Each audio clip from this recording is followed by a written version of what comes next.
Yes, Purito, I'm talking to you. Yes, Crave Beauty. Yeah, this product has the worst packaging. Like, this is the worst product packaging I've ever used. I've never used any skincare products that made me cry, ever. Hi guys, hello people, what's good? Wagwan. Welcome. No, we're not saying Wagwan here. No. Rewind. Okay, let's go. Whew. Wow, we're doing this. Okay, yeah. Hi guys, hello people, what's good? Welcome to my channel. I'm Chiwandu, and yeah, it's lovely to have you here. Alright, so let's get into the video. So I'm basically going to be telling you guys about my skincare journey, you know, what I've been through, the trials and tribulations. Yeah, I'm going to be telling you guys all about it in this video. Not so much of a history, just a little bit, you know, of like relevant stuff.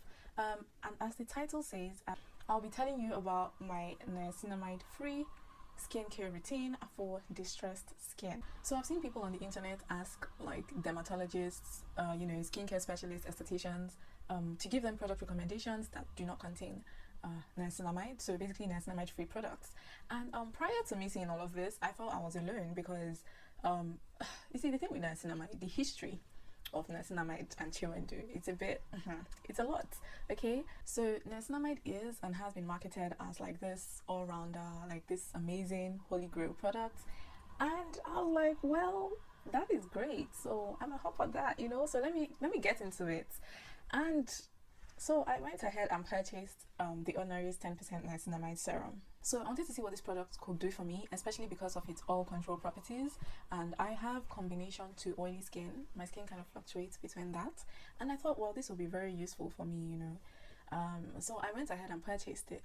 And it just wasn't the best. Okay, so I started using it. Oh yeah, another reason, and I felt comfortable making this purchase as well, and you know, getting into niacinamide as an ingredient because it was already in some of the other products I had been using at the time. My cleanser was CeraVe's foaming cleanser for normal to oily skin, and it contains niacinamide in the ingredients. Yes, which isn't something that I cared about when purchasing this product. I didn't even realize that until I started like researching niacinamide as an ingredient, and then I decided to check like all my skincare products and realized it was in this.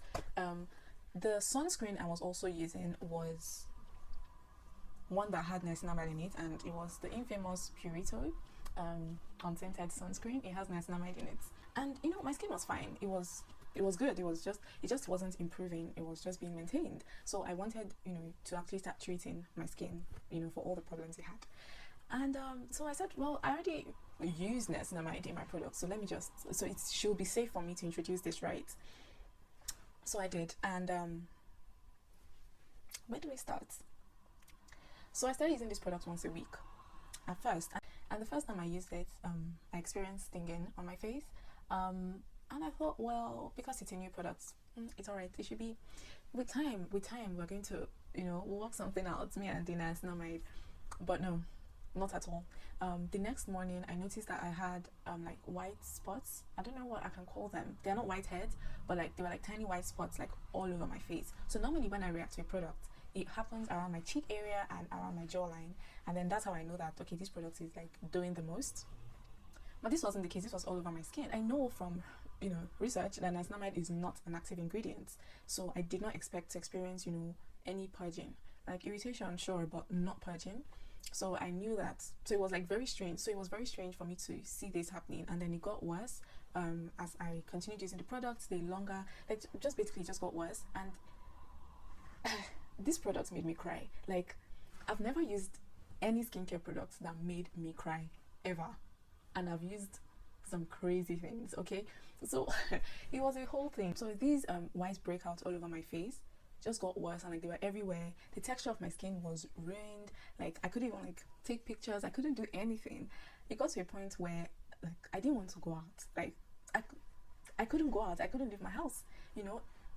I've had, for the most part of my life, I've had acne. And when I say the most part, from like 15 or so, I think from like 15-ish, I've always had acne, you know, of varying degrees, varying severities. And it's something that I've, you know, obviously I'm bothered about my skin, but it has never made me feel conscious to the point where I don't want to go out, I want to hide my face or cover with makeup or anything. That has never happened to me, but this happened. Like, it was war, me and the skin. it was so terrible. In fact, the only thing that could bring me back from that, the only thing that restored my skin, was benzoyl peroxide, and that is the product from acne.org, and it just helped to like get rid of all those breakouts and just kind of reset my skin. So it could be two things, right? So on one hand, I can always say that it's because of the formulation of the Ordinary serum, because it's not news that the Ordinary products are not the best, or are not the best formulated products out there in the market.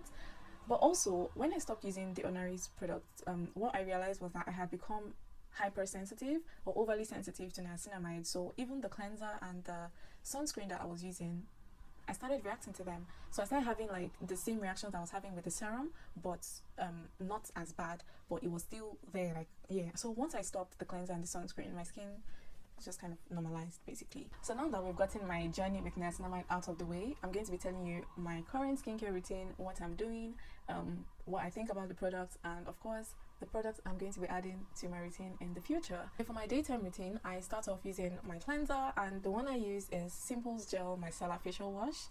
This is a very simple, obviously, and basic cleanser. It does what it's supposed to do. It is not stripping. It doesn't, cause my face to feel extremely dry or anything like that. Just clean enough.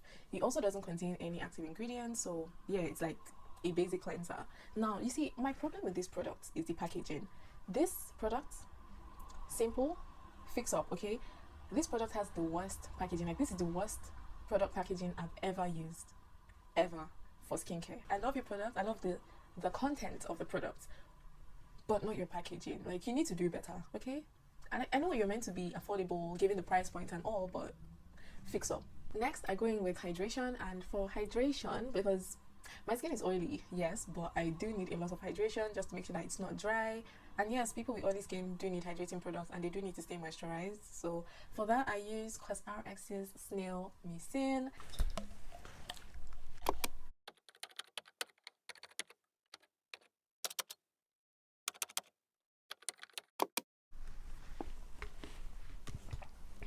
And yeah, it's a normal, hydrating product. I do have to say though, it doesn't give your skin that plumping effect. So if it's something that you really care about, that is probably not the product for you. Yeah, so it's just very simple. It creates a nice base for you to like layer on your other skincare products.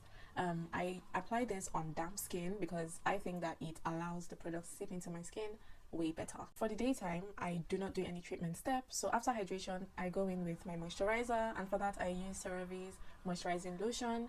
It is a very lightweight lotion, very basic, no active ingredients or anything, like no acids or any of that. I don't use the moisturizing cream just because I think that it might be too much for my skin to handle. For sunscreen, I use Garnier's SPF face fluid. I don't know if this is clear, but yeah. So I've heard that this is supposed to be a dupe for La Roche-Posay's face fluid. I've personally never used that product just because from the reviews I saw that it left people feeling greasy. And we don't need that over here because, like I said earlier, I have combinations of oily skin, and the oily part of it is very oily, okay?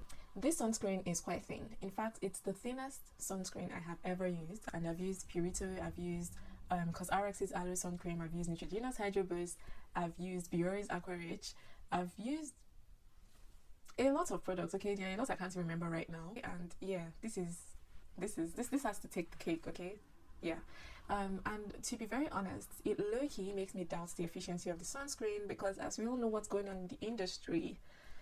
Yes, Purito, I'm talking to you. Yes, Crave Beauty. Yeah, both of you. What's going on? For my nighttime skincare routine, I start off with double cleansing, and for this, I use Simple's oil cleanser, the hydrating oil cleanser, and basically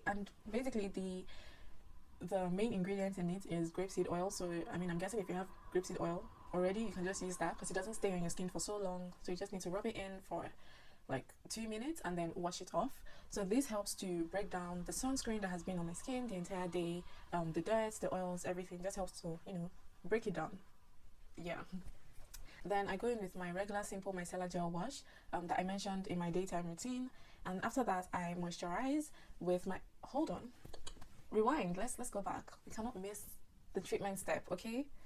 For treatment, I use the Garden of Wisdom Azelaic Acid. I've been using the Garden of Wisdom Azelaic Acid for approximately 1 month now, and my reason for buying this product was to help with my texture and hyperpigmentation, right? yeah, so I apply it 3 times in a week, every other day at night. I spray 2 pumps and tap it into my skin. Yeah, that's it. That's all I do. One thing I'll say, my review on it or my comments about it is, it did not sting my skin. It does not sting my skin. I didn't experience any of that. It doesn't also dry out my skin, which is quite refreshing, to be honest, because based on my past experiences with other actives like benzoyl peroxide, salicylic acid, mandelic acid, glycolic, yeah, I'll usually experience some form of drying or some form of stinging, like at least the first 2 times that I use it, but with this, nothing like that. So my final verdict on this product, yes, I've only been using it for 1 month, but I have seen changes, but only on one end, right? Like I said earlier, I got it for texture and hyperpigmentation. So far, it has helped tremendously with my hyperpigmentation and has done absolutely nothing for my texture, which is kind of sad, but because I'm still using it, so I'm just going to watch and see what is going to happen. And yeah, after applying the azelaic acid, I go in with my moisturizer, the CeraVe's moisturizing lotion, and then on days when I'm experiencing extreme irritation or I need to barrier repair, I use an occlusive after my moisturizer. And the most popular occlusive out there has to be CeraVe's healing ointment. Everyone and their mothers know about it. Okay, now your girl is in England, so for some reason CeraVe has decided not to bring the products to the UK, and it's okay, it's all right. I'm holding a grudge, but it's okay. So for my occlusive, I use Vaseline. Yes, Vaseline is an all-rounder. Vaseline is that girl, is that product that you need in your life for everything. Okay, so yeah, I use Vaseline, and how I use it, I use a very small amount, spread it thinly on my palm, and then apply it on my face. So I spread it on my palm to warm it up a bit so that it's not so thick when I apply it on my face, because I do have sensitive skin and I wouldn't want anything blocking my pores, at least not excessively. I don't do this every night. I do this, like I said, depending on the situation of my skin, when I'm experiencing irritation, and even the periods of irritation, I do that like, let's say every 2 days, so not every night, just so that my skin can breathe. Another very good option here in England, if you're here, is Aquaphor's healing ointment. I have seen very good reviews about the texture of the products and how it applies, so that's also a good occlusive to check out. Whilst I'm enjoying my experience using the Garden of Wisdom Azelaic Acid, unfortunately I will not be repurchasing these products because I feel that my skin needs something stronger that will, you know, have more effect and yeah, will work better for me. I do love azelaic acid as an ingredient, so I'm going to be getting another product, the Azelaic Acid from Face Theory, or by Face Theory, and this contains 15% azelaic acid, which is high, and I will let you guys know how that goes. And I'm also strongly considering adding retinols to my routine, yeah, because I just think that it's time for a product or an ingredient that is a bit more cutthroat.